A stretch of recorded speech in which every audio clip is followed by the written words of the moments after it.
Dozens of activists protesting fossil fuel projects were arrested Thursday in Washington, D.C. after they staged a sit-in at the Interior Department, a move that led to multiple injuries, and at least one law enforcement officer being transported to a hospital. Demanding that President Biden declare climate change an emergency, People vs. Fossil Fuels, the group responsible for the protest, organized a week-long series of demonstrations against the president as he approves different fossil fuel projects.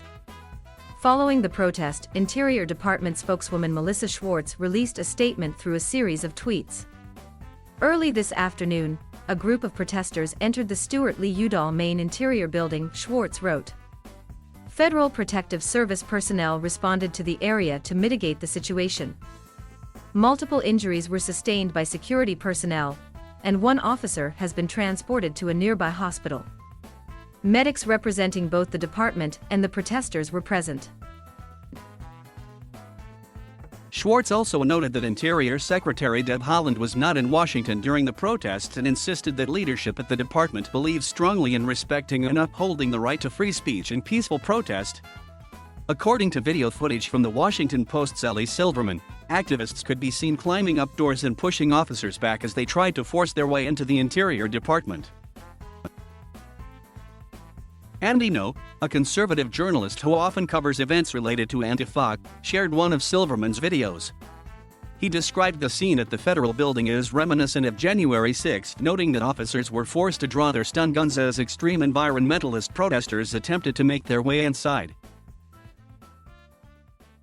Event organizers alleged that police tossed and hit multiple people with batons, and 55 people were arrested and taken away to D.C. Metro police stations.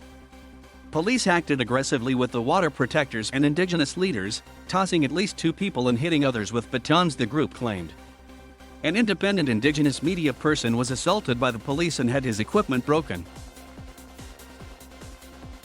Yesterday, officers from the Department of Homeland Security's Federal Protective Service responded to a demonstration at the Stuart L. Udall building.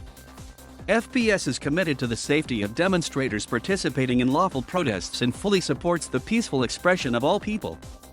FPS will continue to pursue our mission of ensuring the safety and security of federal employees and facilities, consistent with the law.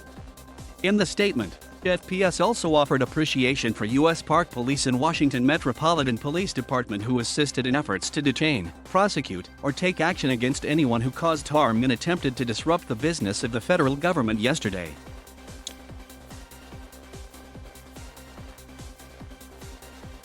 Thank you for watching. Please subscribe